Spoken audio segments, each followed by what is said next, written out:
또 하나의 무기, 또 하나의 무기라는 제목의 말씀을 전하도록 하겠습니다. 자, 우리 주제 말씀 한번 선포할까요? 주제 말씀 시작. 기도하는 신자는 최후 승리를 얻습니다. 한 번 더요. 시작. 기도하는 신자는 최후 승리를 얻습니다.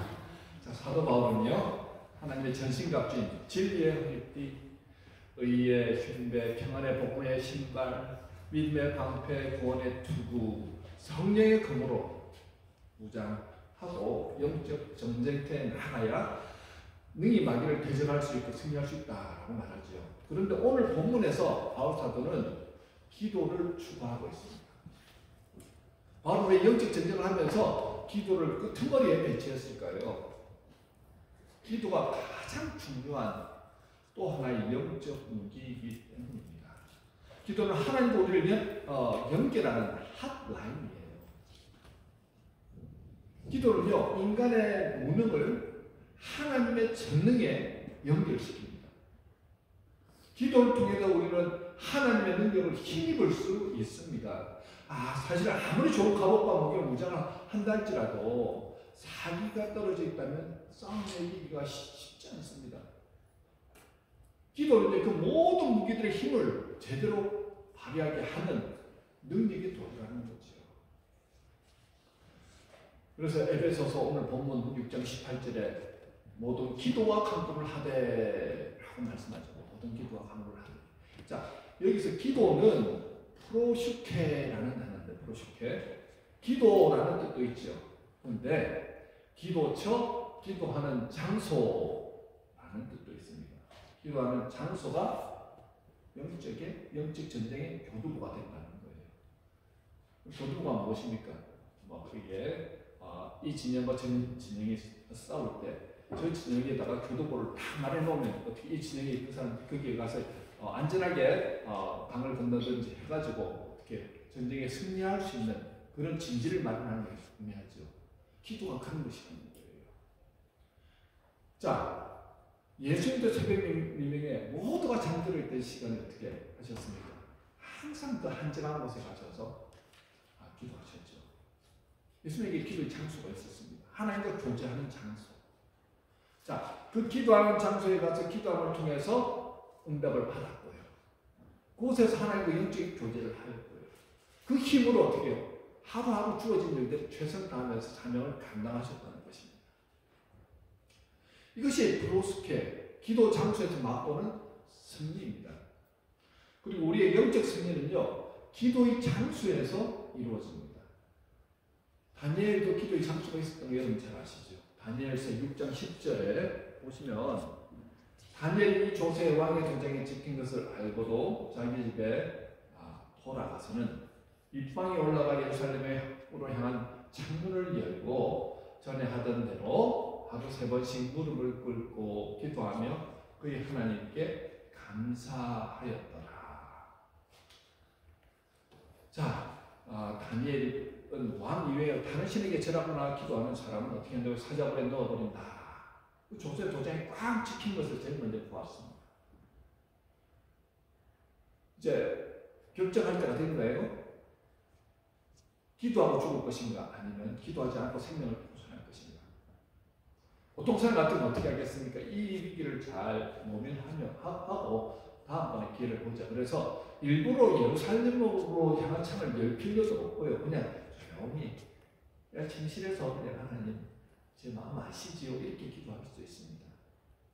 지금 대적들이 다니엘을 잡겠다고 덫을 쳐놓고서 다니엘을 알았거든요. 그런데 어떻게 합니까? 덫으로 그냥 자기가 걸려 일부러 들어갑니다. 일부러 잡혀주더라는 거죠. 다니엘 죽기를 결심하고 이전과 다름없이 예루살렘을 난 창문을 열고 하루에 3번씩 기도합니다. 너희들 봐라. 나는 이곳에서 총리를 하고 이곳에서 내 목숨을 유지하기 위해서 살아가는 것보다 하나님과 교제하는 것, 나는 하나님의 사람으로서 기도하는 것이 내가 더 중요하다는 것을 일부러 보여주는 것 같습니다. 그런데도요, 그 기도의 자리에서 전혀 마음의 동요가 없습니다. 불안하고 답답하고 힘든 모습이 전혀 보이지 않습니다. 오히려 하나님께 어떻게 합니까? 감사와 경배로 먼저 드리더라. 이것은 하나님의 살아계심을 경험한 사람들만이 할 수 있는 그런 기도의 모습이죠. 하나님의 은혜를 경험하지 않고서는 이런 모습으로 나갈 수가 없습니다. 여러분, 그래서 기도의 장소가 너무 중요합니다. 믿음이 없으면요, 여러분, 기도의 장소로 나갈 수도 없습니다. 기도해본 적이 없는 사람이 기도의 장소도 없겠지요. 그러다 보면은 어쩌다 한번 기도했는데 왜 하나님은 내 기도에 응답해 주시지 않습니까? 하면서 이렇게 불평불만 하시는데, 평소에 기도의 장소가 있는 분들은요, 분명히 하나님을 향한 뜨거운 확신과 믿음을 가지고 살아가는 분들입니다. 어떤 상황 가운데서도 하나님이 함께 하신다는 걸 알기 때문에 어떻게 해요? 마음에 동요함이 없습니다. 자, 본문 18절에 모든 기도와 그 다음에 뭐라고요? 간구를 하되라고 말씀이 나오죠. 자, 간구라는 단어는 데시스인데, 기도, 간구라는 의미죠. 본래 의미는요, 뭔가 부족하고 또 뭔가 필요가 있고 간청하고 탄원한다는 그런 의미입니다. 이 간구는 하나님께 요구할 때만 쓰이는 단어입니다. 내 자신이 어떤 문제에 봉착했는데 내 힘으로는 도저히 해결할 수 없는 상태. 그런데 하나님, 오직 하나님만이 내 문제를 해결해 주실 수 있습니다. 그것이 데시스입니다. 간구입니다. 하나님, 이 문제는 내 힘으로는 도저히 해결할 수 없네요. 제 손을 떠났네요. 하지만 하나님은 해결해 주실 수 있습니다. 그렇게 하나님께 완전히 위탁한 상태가 바로 이 간구하는 상태라는 것입니다. 빌립보서 4장 6절 말씀 여러분들 다 암송하시면서 아시는 말씀이죠. 아무것도 염려하지 말고 다만 모든 일에 뭐라고요? 기도와 간구로 너희 구할 것을 감사함으로 하나님께 아뢰라 말씀합니다. 자, 다니엘이 큰 위기에 봉착하였는데 이제 이미 죽고 사는 문제입니다. 아무것도 염려하지 않고 기도의 처소로 터벅터벅 나가서 하나님께 모든 것을 맡겨버립니다. 그리고 감사하죠. 놀랄 때도 결과는 뻔할 것이 있습니다. 사자불에 딱 던져졌습니다. 그런데 어떻게 합니까? 하나님께서 사자 입을 딱 막으시더라는 거예요. 다니엘을 건드리지 못하도록 하나님께서 역사하시더라는 거죠. 여러분, 빌립보서 4장 6절에서 사도 바울이 지금 빌립보 교회들이 하는 분명한 내용인데, 이런저런 가운데 어려움이 있는 분들, 여러분들에게는 하나님이 있습니다. 하나님 앞에 나아가십시오. 아무것도 염려하지 말고 여러분들 마음과 뜻을 다하여서 하나님을 바라보고 기도하고 간구하십시오. 하나님께 맡겨버리십시오. 그때 하나님의 평강이 여러분들의 마음과 생각을 주장하시고 하나님이 일이 되게 인도하십니다. 여러분의 기도의 처소는 어디입니까? 여러분, 그 기도의 처소가요, 성령이 역사하시는 장소입니다. 고린도전서 3장 16절에 사도 바울은 이렇게 말씀하거든요. 너희는 너희가 하나님의 성전인 것과 하나님의 성령이 너희 안에 계시는 것을 알지 못하느냐. 자, 우리 자신 안에 이미 하나님의 거룩한 성전이 있다는 거예요. 그 안에 성령님이 함께 하신다는 것입니다. 다른 말로 하면요, 우리가 가는 그곳이 기도의 처소가 된다는 거예요.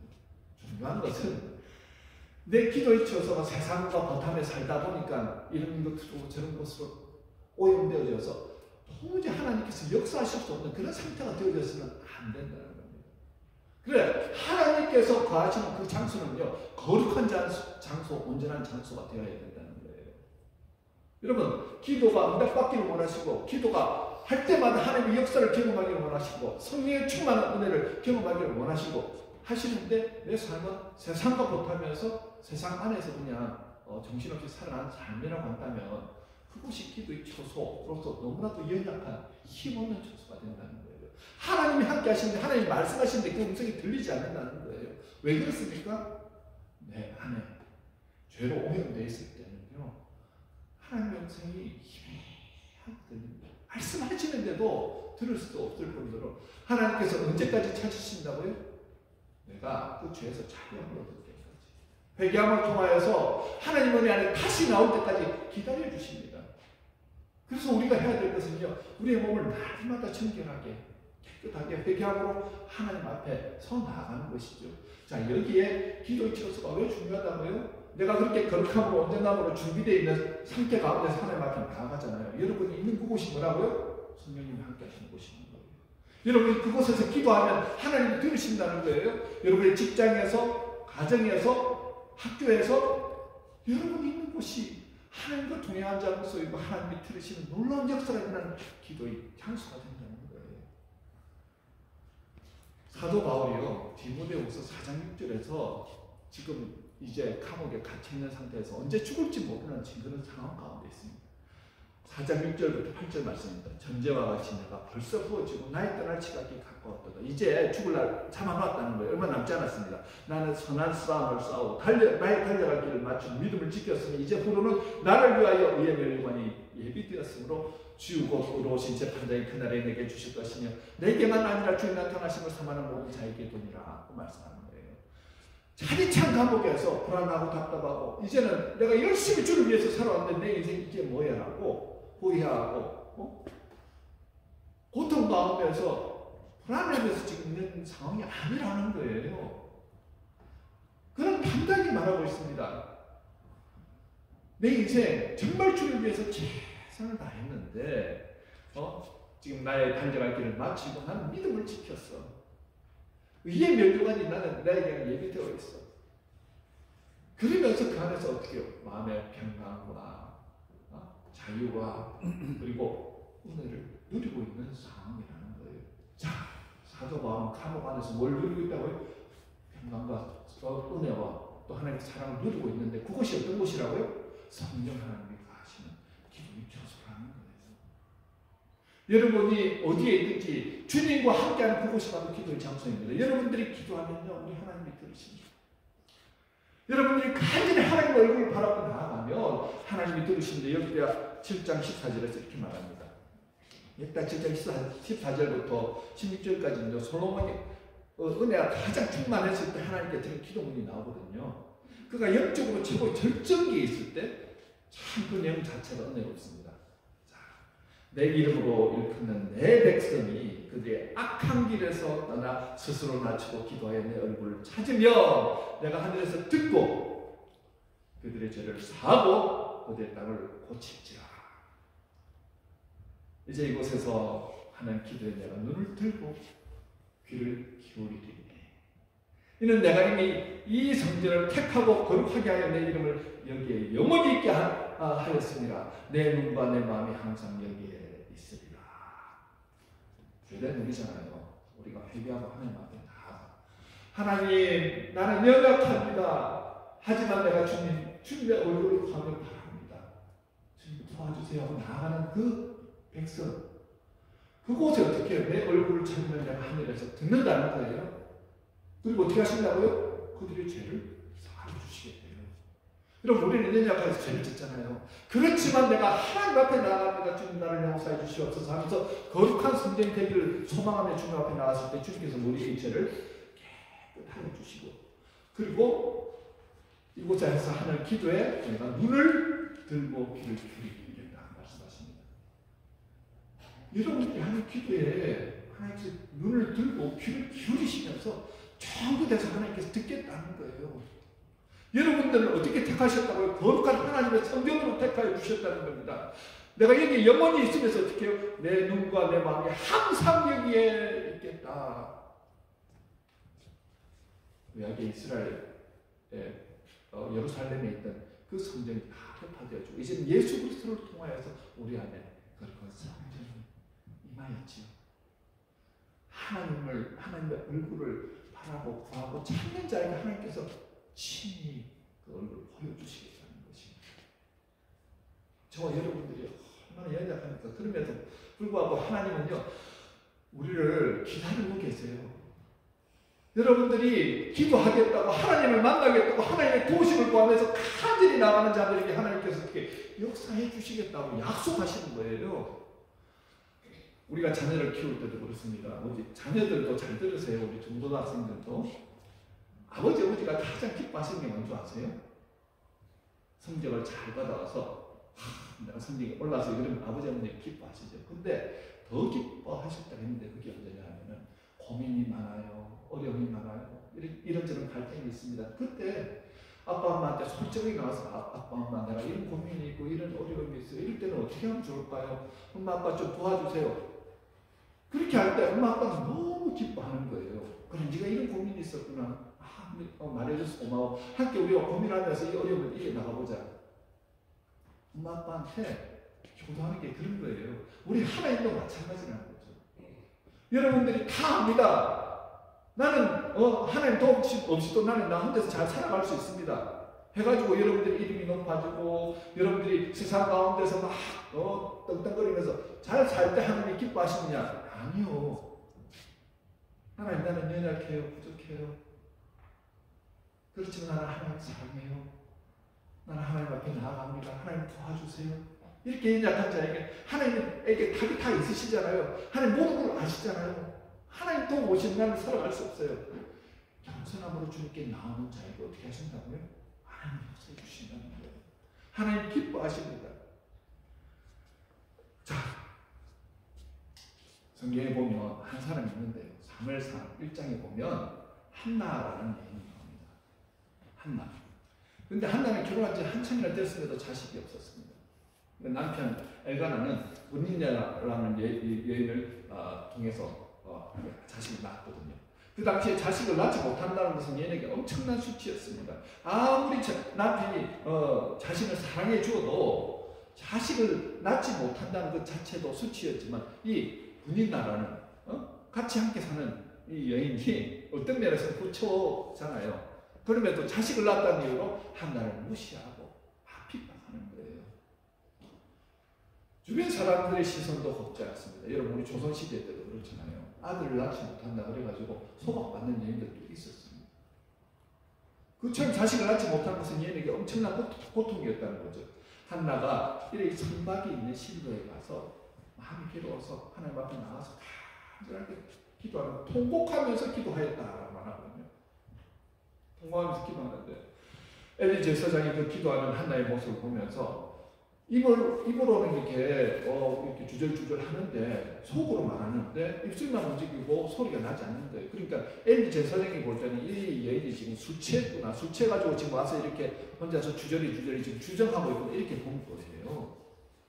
그러면서 당신 포도주 끊으라고 이렇게 술 취해가지고 기도하면 선박이 와서 이렇게 기도하면 안 된다. 이러니까 한나가 얘기하죠. 내가 술 취한 것이 아니라 너무 원통하고 억울해서 내 심정을 하나님께 지금 토로한 것입니다. 그렇게 말하자 사무엘상 1장 17절 18절에서 엘리 제사장이 이런 말 하는 거예요. 평안히 가라.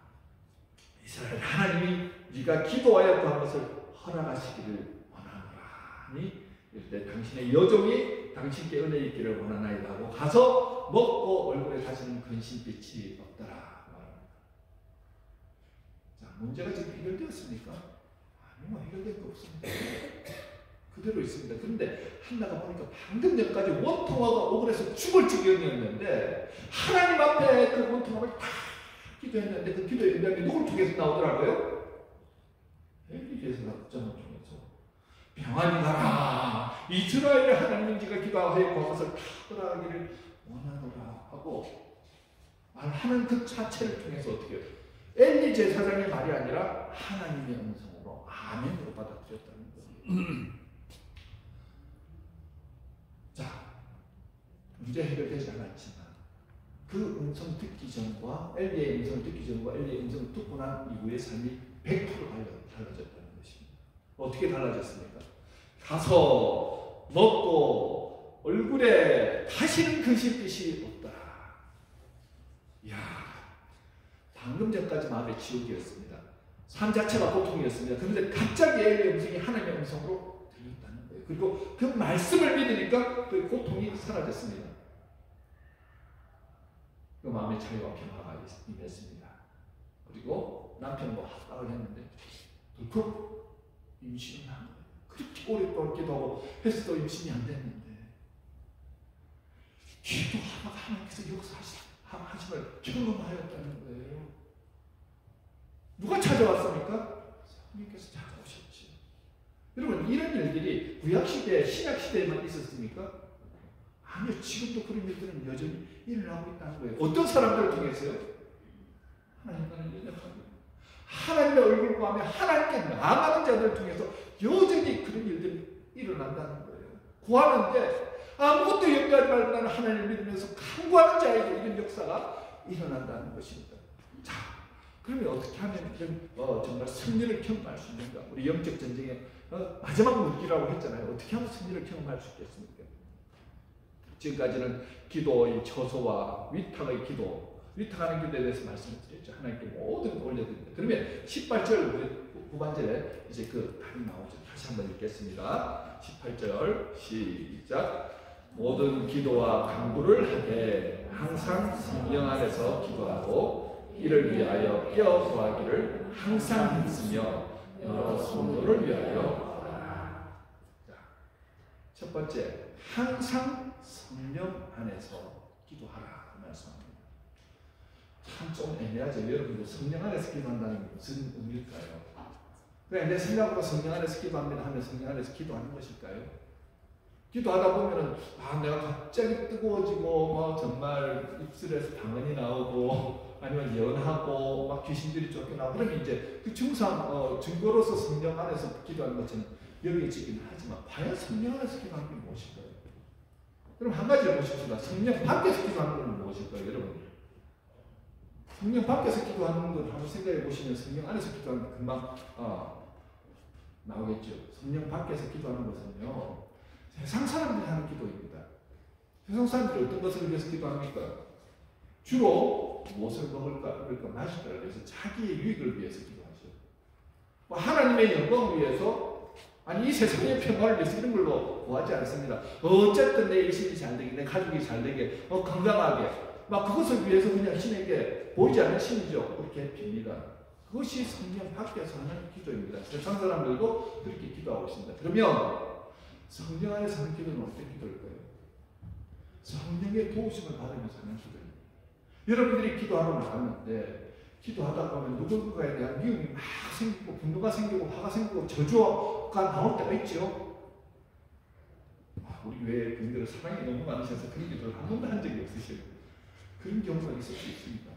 근데 기도하다 보면 어떻습니까? 그 기도를 주님께서 고쳐주시더라는 거예요. 나는 미움과 분노로 기도하기 시작했는데 내 기도의 내용이 점점 더 미움이 사라지고 분노가 가라앉으면서 그에 대한 긍휼한 마음이 생기고 그에 대한 사랑이 생기고 그러면 어떻게 그를 축복하는 기도로 바뀌게 되는 거죠. 성령께서 개입하시는 기도입니다. 성령께서 도우시는 기도라는 거예요. 여러분들, 사도 바울이요, 정말 나는 아시아에 가서 복음을 전하겠습니다 하고 하나님 앞에 기도했습니다. 이 성령의 사람이거든요. 성령 안에서 항상 기도하는 것 아닙니까? 그런데 어느 날 기도하다가 환상 중에서 유럽에 있는 한 사람이 이곳에 와서 우리를 도와달라고 하는 그 환상을 보게 됩니다. 하나님, 저는 가야 될 곳이 유럽이 아니라 아시아인데 하나님 어떻게 하면 좋겠습니까? 했는데 하나님은 계속해서 그 모습을 보여주시면서 거기에 대한 부담감을 갖게 하십니다. 성령께서 직접 개입하시는 통하여서 내 뜻이 아니라 어떻게 하나님의 뜻대로 어떻게 인도하시더라는 거죠. 여러분, 그래서 성령의 도우심으로 기도하는 사람은요, 내 뜻, 내 유익을 위해서 기도하는 사람이 아니라 하나님의 영광을 위해서 하나님의 뜻을 구하며 기도하는 기도가 성령의 도우심, 성령 안에서 기도하는 기도라는 것입니다. 많은 분들이 기도하면서 성령의 도우심을 구하면서 기도하기보다는 우리가 세상 사람들이 하는 기도로 끝날 때가 많다는 거예요. 사실 말씀드릴까요? 우리 하나님 여러분들 너무 사랑하셔서 여러분들이 무슨 기도를 할지 다 아세요. 무엇을 먹을까, 무엇을 입을까, 무엇을 마실까, 어떻게 하면 잘 먹고 잘 살까에 대한 거 사실 기도 안 하셔도 하나님께서 다 채워주십니다. 굳이 그거 기도 안 하셔도 된다는 거예요. 누구보다 하나님이 여러분들 사랑하시고 여러분의 필요를 다 아시는 분이시기 때문에. 그런데 여러분들이 그거 외에 그의 나라와 그의 일을 위해서 기도하기 시작하고 하나님의 뜻을 이루기 위해서 내가 나아가는 삶으로 나아갈 때 하나님께서는요, 그 외 모든 것들, 여러분들이 구하지 않은 모든 것들까지도 채워주신 놀라운 은혜를 허락하신다는 것입니다. 성령 안에서 기도하다 보면요, 정말 내 기도를 통해서 하나님께서 만막 이루시는 것을 보게 된다는 거예요. 많은 분들이 기도를 하다가 5분 내지 뭐 10분만 하면 목사님 기도하는 의미 없습니다. 뭘 기도해야 될지 모르겠습니다. 이렇게 말씀하시는데 성령의 도우심을 구하시면서 기도하십시오. 그러면 기도의 줄이 잡힌다는 거예요. 무엇을 기도해야 될지 성령께서 직접 가르쳐 주세요. 나라가 지금 어려운 가운데 있습니다. 그럼 나라에 대해서 긍휼한 마음이 생기면서 기도할 마음을 주세요. 교회가 점점 든든하게 서나가기를 원하는데 우리 교회가 어떻게 하면 도움할지 주님 가르쳐 주세요 하면서 성령께서 직접 가르쳐 주시고 인도하여 주십니다. 세상에 가난한 사람들에 대한 긍휼한 마음을 주셔서 하나님 저 사람들을 위해서 내가 이번에 선교 나가겠습니다. 그런 마음을 주세요. 여러분 이것이 하나님께서 성령을 통해 주시는 마음이라는 거예요. 로마서 8장 26절에 이와 같이 성령도 우리의 연약함을 도우시나니 우리도 마땅히 기도할 바를 알지 못하나 오직 성령이 말할 수 없는 탄식으로 우리를 위하여 친히 간구하십니다. 여기 전쟁의 성령의 기회이 성령 안에서 기도하는 것입니다. 성령이 도우심을 구하시면서 기도하십시오. 그러면요 기도가 재미있습니다. 기도하면서 하나님의 지혜가 넘쳐나고 기도하면서 응답이 금방 경험된 것을 경험합니다. 두 번째는요, 깨어 구하기를 항상 힘쓰셔야 됩니다. 깨어 구하라.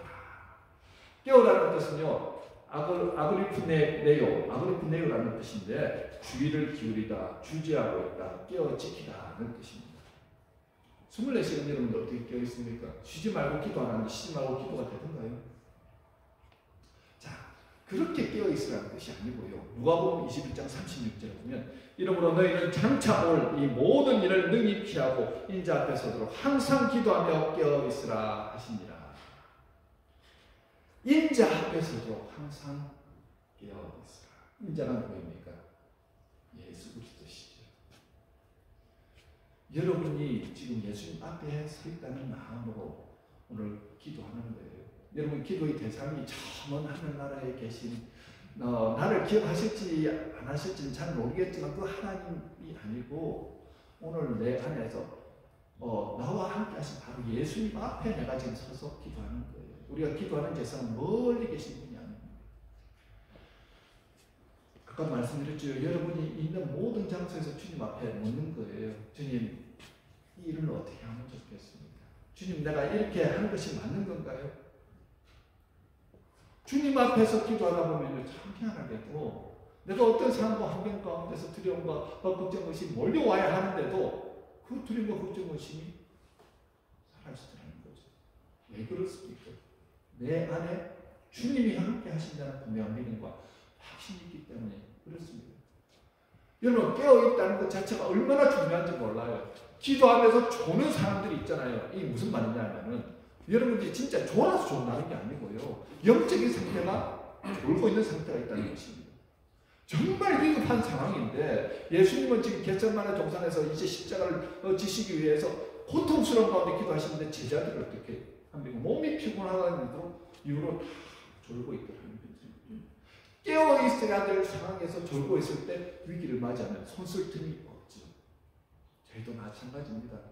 여러분 힘들다고 하면서 하나님이 지금 함께 하시고 주님 앞에서 우리가 서 있잖아요. 그리고 구하십시오. 그럼 주님이 직접 말씀하시고 지혜를 주시고 인도하시고 용기를 주시고 이겨나갈 수 있는 힘도 공급하여 주십니다. 여러분 기도는 내 능력을 자랑하는 게 아니에요. 내가 기도 많이 하는 사람인데 그거 자랑하는 게 아닙니다. 기도는 하나님의 능력을 힘입는 거예요. 기도를 통해서 우리는 능히 이 세상을 이길 수 있는 힘을 얻습니다. 그렇기 때문에 기도하는 거예요. 2차 세계대전 당시에 제가 예전에 한번 예화로서 말씀드렸지만 조금 내용이 다릅니다. 그것도 기도에 대한 예화였지만요. 그 당시에 영국군 33만 5천 명이 덩케르크라는 지역에 대해서 제가 말씀드렸죠. 독일군에 포위당한 적이 있는데 그때 영국에서 긴급 회의가 열렸습니다. 그 당시에는 이제 외부 상황에 대한 내용을 제가 말씀드렸고 지금 긴급 회의가 열렸습니다. 위급한 상황입니다. 33만 5천 명이 다 죽게 된 상황 얼마나 두렵겠습니까? 내 자식들 우리 국민 33만 5천 명이 지금 죽게 되었다. 그런데 모여가지고 이렇게 저렇게 설전을 벌이고 언론을 하고 있는 상황 가운데 윈스턴 처칠 경이 수상 아닙니까? 앉아가지고 눈을 감고 있는 거예요. 그때 국회 의장이죠. 아니 수상을 어떻게 해? 지금 이 위급한 상황에서 앉아서 졸고 있습니까? 그때 그가 이렇게 얘기하는 거예요. 내가 지금 좋은 게 아니야. 지금도 이 위급한 상황에도 목숨을 잃고 어찌할 바를 모르고 있는 우리의 자식들, 우리 군인들을 위해서 기도하고 있는 거예요. 나는 지금 하나님 앞에 기도하고 있습니다. 그렇지 않은 순간에 조용해집니다. 그리고 오해해서 결론하는 거예요. 예, 맞습니다. 지금 우리 입으로 아무것도 할 수 없는 상황이니 이 시간부터 우리 국민들에게 모두 한 마음으로 우리 젊은 청년들, 우리 군인들 아들들을 위해서 함께 기도하십시오. 기도를 선포합니다. 한 사람이 깨어서 모든 순간에 있는 모든 장소에서 기도의 살고 나갔을 때 모두가 어떻게 해요? 함께 감동받고 기도하기 시작하였는데 여러분들 참 놀랍죠? 기도하면 하나님께서 정말 역사하실까요? 영국 국민들이 부르짖으면서 한 마음으로 기도하였습니다. 그런데 갑자기요 엄청난 폭우가 내린 거예요. 지금 탱크들이 공격해오는 상황 가운데서 이제 탱크만 들어가고 폭격기가 독일의 폭격기가 공격을 하고 잠수하면 그 바람 밑에서 배들을 격출시켜버리면 이제 꼼짝없이 다 죽는 상황인데 너무 갑작스러운 폭우가 내리니까 진흙탕에 탱크가 진행을 하지 못하는데 섰습니다. 비행기가 그 폭우로 인해서 날지 못합니다. 잠수함은 갈 수 있을 줄 알았는데 어떻게 됐는지 잠수함도 그냥 운행을 중단하였습니다. 딱 하루의 시간이었어요. 그들이 함께 모여서 기도하는 그 순간에 덩케르크에 있던 33만 5천 명이 어떻게 다 탈출하기 시작했습니다. 여러분들 어떻게 생각하십니까? 우연히 일어난 일이라고 생각하세요? 아니요. 한 사람이 하나님 앞에 도움을 구하고 간절히 기도 요청을 했는데 영국 국민 모두가 한 마음으로 기도하였을 때 놀라운 역사, 영적 전쟁에서 승리하더라는 거예요. 악한 무리가 아무리 우리를 넘어뜨린다 할지라도 함께 기도하였을 때 하나님이 역사하신 것을 바라보게 되더라는 것입니다. 이게 영적 전쟁의 정말 마지막 종결 무기라는 거예요. 여러분들이 함께 기도하고 함께 나아갈 때 하나님께서 역사하십니다. 말씀을 맺겠습니다. 영적 전쟁의 최종 종결 무기는 여러분 자신입니다. 여러분 자신이 기도 철소입니다. 여러분 자신을 하나님께 위탁하면서 기도의 자리로 나가십시오. 이 가운데 정말 어찌할 바를 몰라서 방법을 찾지 못하고 이렇게 저렇게 방황하시거나 아니면 고통 가운데 계신 분들이 계실지 모르겠습니다. 그런데 중요한 한 가지는 하나님 여러분을 택하시다는 거예요. 여러분들이 하나님 앞에 나가시고 결단하시고 기도하기 시작하시잖아요. 그러면 하나님 여러분들에게 여러분의 귀를 열어주시고 마음을 열어주시고 그리고 지혜를 주셔서 할 수 있는 힘과 지혜와 능력을 허락하여 주십니다. 성령 안에서 기도하십시오. 성령께 도와주십니다. 그리고 항상 깨어서 주님 앞에서 서 계십시오. 주님이 여러분들과 함께 하시면서 오늘도 그 어려운 상황들 이겨나갈 수 있도록 도와주십니다. 마태복음 1장 6절에 너는 기도할 때 내 골방에 들어가 문을 닫고 은밀한 중에 계신 내 아버지께 기도하라. 은밀한 중에 보시는 내 아버지께서 갚으시다. 어떻게 기도하라고요? 여러분들이 있는 모든 것에서 쉬지 말고 기도를 시작해 보십시오. 지금 우리 고난주간을 보내고 있습니다. 기도 제목이 있을 것입니다. 그것을 놓고 기도하십시오. 설사 여러분의 기도 제목과 무엇을 먹을까, 입을까, 마실까를 위한 기도 시작한다 할지라도 그 기도가 나중에 하나님의 영광을 위해서 하나님의 뜻대로 드리는 기도로 바뀌게 될 것입니다. 그 기도를 통하여서 여러분들 영적 전쟁에서 승리할 것뿐만 아니라 하나님의 놀라운 은혜와 능력을 날마다 경험하시는 그런 은혜를 매일매일 경험하시게 되기를 주님의 이름으로 축원합니다. 우리 주제 말씀